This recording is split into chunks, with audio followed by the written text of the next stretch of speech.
Leviticus chapter 21. Rules for priests. The Lord said to Moses, "Speak to the priests, the sons of Aaron, and to say to them, a priest must not make himself ceremonially unclean for any of his people who die, except for a close relative, such as his mother or father, his son or daughter, his brother, or an unmarried sister who is dependent on him, since she has no husband. For her, he might make himself unclean. He must not make himself unclean for people related to him by marriage, and so defile himself. Priests must not shave their heads, or shave off the edges of their beards, or cut their bodies. They must be holy to their God, and must not profane the name of their God, because they present the food offerings to the Lord, the food of their God. They are to be holy.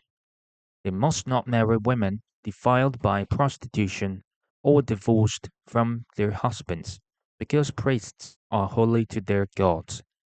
Regard them as holy, because they offer up the food of your gods.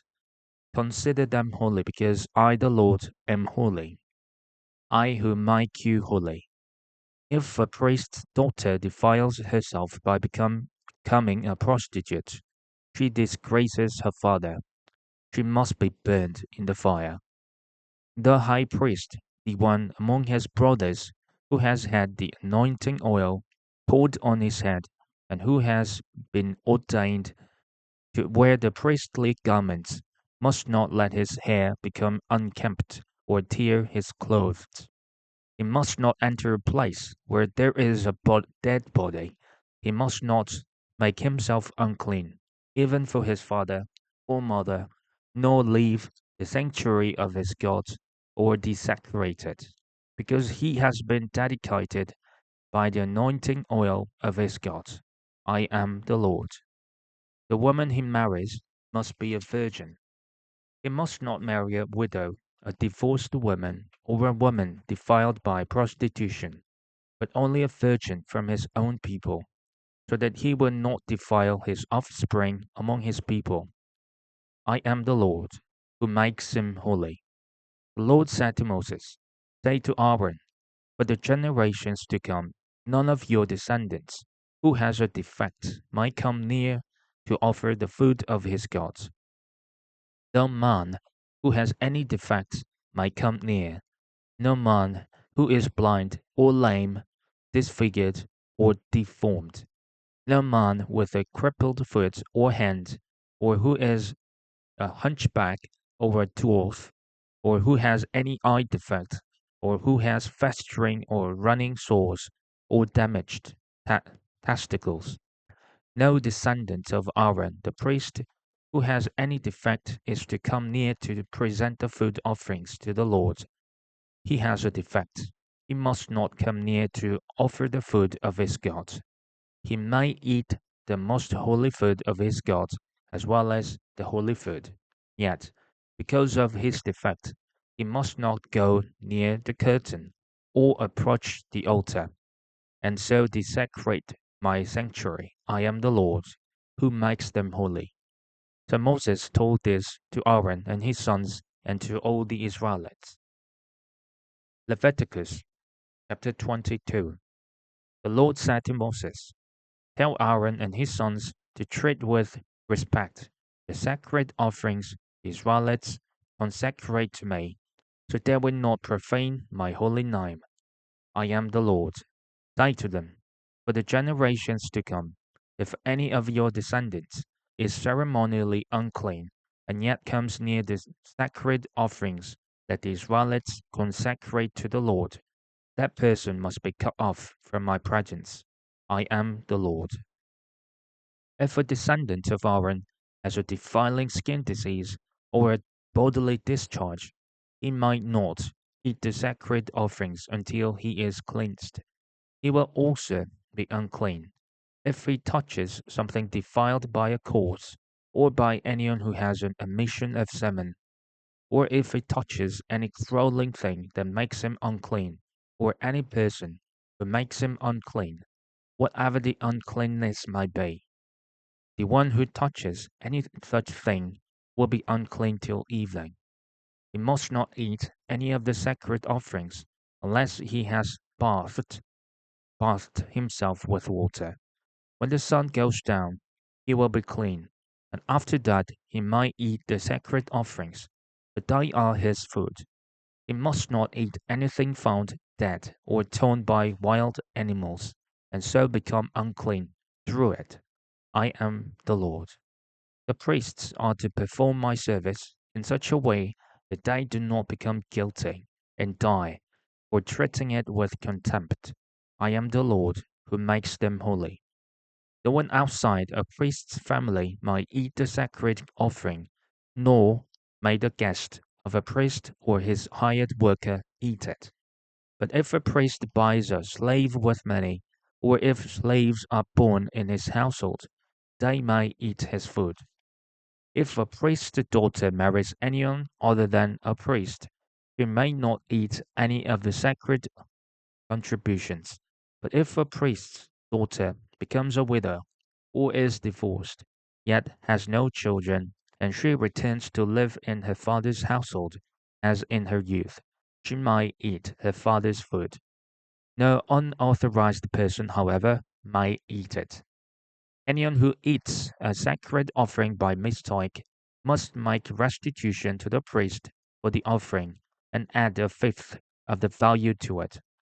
The priests must not desecrate the sacred offerings the Israelites present to the Lord by allowing them to eat the sacred offerings, and so bring upon them guilt requiring payment. I am the Lord who makes them holy. Unacceptable sacrifices.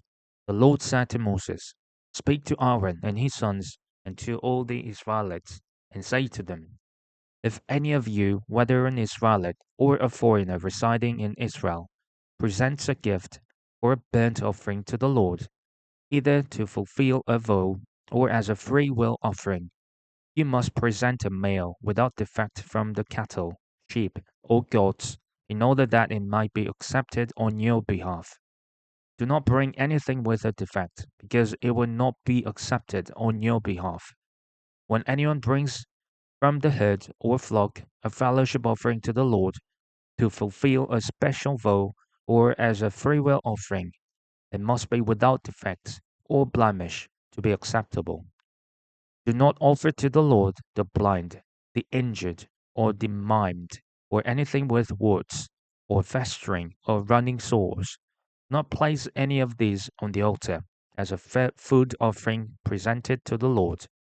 You may, however, present as a free will offering an ox or a sheep that is deformed or stunted, but it will not be accepted in fulfillment of a vow. You must not offer to the Lord an animal whose testicles are bruised, crushed, torn, or cut. You must not do this in your own land, and you must not accept such animals from the hand of a foreigner and offer them as the food of your gods. They will not be accepted on your behalf because they are deformed and have defects. The Lord said to Moses, when a calf, a lamb, or a goat is born, it is to remain with his mother, or for 7 days. From the 8th day on, it will be acceptable as a food offering presented to the Lord. Do not slaughter a cow or a sheep and its young on the same day.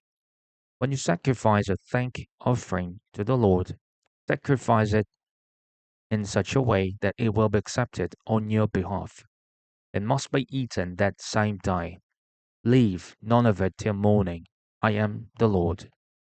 Keep my commands and follow them. I am the Lord. Do not profane my holy name, for I must be acknowledged as holy by the Israelites. I am the Lord, who made you holy and who brought you out of Egypt to be your God. I am the Lord. Leviticus chapter 23. The appointed festivals. The Lord said to Moses, speak to the Israelites and say to them, these are my appointed festivals, the appointed festivals of the Lord, which you are to proclaim as sacred assemblies. The Sabbath. There are 6 days when you might work, but the seventh day is a day of Sabbath, rest, a day of sacred assembly. You are not to do any work. Where, Wherever you live, it is a Sabbath to the Lord. The Passover and the festival of unleavened bread. These are the Lord's appointed festivals, the sacred assemblies you are to proclaim at their appointed times. The Lord's Passover begins at twilight on the 14th day of the first month. On the 15th day of that month, the Lord's festival of unleavened bread begins. For 7 days you must eat bread made without yeast. On the first day, hold a sacred assembly and do not regular work. For 7 days, present a food offering to the Lord. And on the seventh day, hold a sacred assembly and do no regular work. Offering the first fruits. The Lord said to Moses, speak to the Israelites and say to them, when you enter the land I'm going to give you, and you reap its harvest, bring to the priest a sheaf of the first grain you harvest. He is to wave the sheaf before the Lord, so it will be accepted on your behalf. The priest is to wave it on the day after the Sabbath. On the day you wave the sheaf, you must sacrifice as a burnt offering to the Lord a lamb a year old, without defect, together with its grain offering of 2/10 of an ephah of the finest flour mixed with olive oil. A food offering presented to the Lord, a pleasing aroma, and its drink offering of a quarter of a hin of wine. You must not eat any bread, or roasted, or new grain until the very day you bring this offering to the Lord. This is to be a lasting ordinance for the generations to come, wherever you live. The Festival of Weeks. From the day after the Sabbath, the day you brought the sheaf of the wave offering, count of 7 full weeks. Count of 50 days up to the day after the seventh Sabbath, and then present an offering of new grain to the Lord. From wherever you live, bring 2 loaves made of 2/10 of an ephah of the finest flour, baked with yeast, as a wave offering of first fruits to the Lord. Present with this bread 7 male lambs, each year old and without defect, 1 young bull, and 2 rams. They will be a burnt offering to the Lord, together with their grain offerings and drink offerings, a food offering, an aroma pleasing to the Lord. Then sacrifice 1 male goat for a sin offering and 2 lambs, each a year old. For a fellowship offering, the priest is to wave the 2 lambs before the Lord as a wave offering, together with the bread of the first fruits.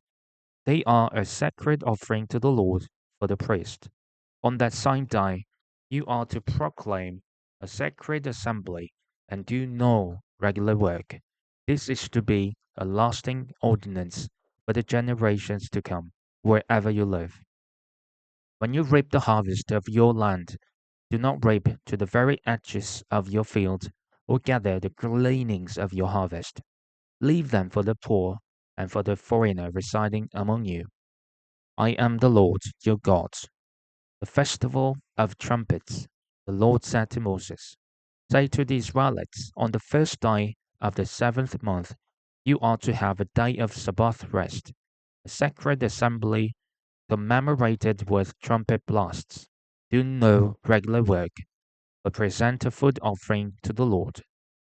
The Day of Atonement. The Lord said to Moses, the 10th day of this seventh month is the Day of Atonement. Hold a sacred assembly and deny yourselves, and present a food offering to the Lord. Do not do any work on that day, because it is the Day of Atonement, when atonement is made for you before the Lord your God. Those who do not deny themselves on that day must be cut off from their people. I will destroy from among their people anyone who does any work on that day. You shall do no work at all. This is to be a lasting ordinance for the generations to come, wherever you live. It is a day of Sabbath, rest for you, and you must deny yourselves. From the evening of the 9th day of the month until the following evening, you are to observe your Sabbath. The festival of tabernacles. The Lord said to Moses, "Say to the Israelites, on the 15th day of the 7th month of the Lord festival of tabernacles begins, and it lasts for 7 days. The first day is a sacred assembly. Do no regular work. For 7 days present food offerings to the Lord, and on the 8th day hold a sacred assembly and present a food offering to the Lord. It is the closing special assembly. Do no regular work. These are the Lord's appointed festivals, which you are to proclaim as sacred assemblies for bringing food offerings to the Lord, the burnt offerings and grain offerings, sacrifices and drink offerings required for each day. These offerings are in addition to those for the Lord's Sabbaths, and in addition to your gifts, and whatever you have food, and all the freewill offerings you give to the Lord. The beginning with the 15th day of the 7th month, after you have gathered the crops of the land, celebrate the festival to the Lord for 7 days. The first day is a day of Sabbath rest, and the 8th day also is a day of Sabbath rest. On the first day, you are to take branches from luxuriant trees, from palms, willows, and other leafy trees, and rejoice before the Lord your God for 7 days. Celebrate this as a festival to the Lord for 7 days each year. This is to be a lasting ordinance for the generations to come. Celebrate it in the 7th month. Live in temporary shelters for 7 days. All native-born Israelites are to live in such shelters, so your descendants will know that I had the Israelites live in temporary shelters when I brought them out of Egypt. I am the Lord, your God. So Moses announced to the Israelites the appointed festivals of the Lord.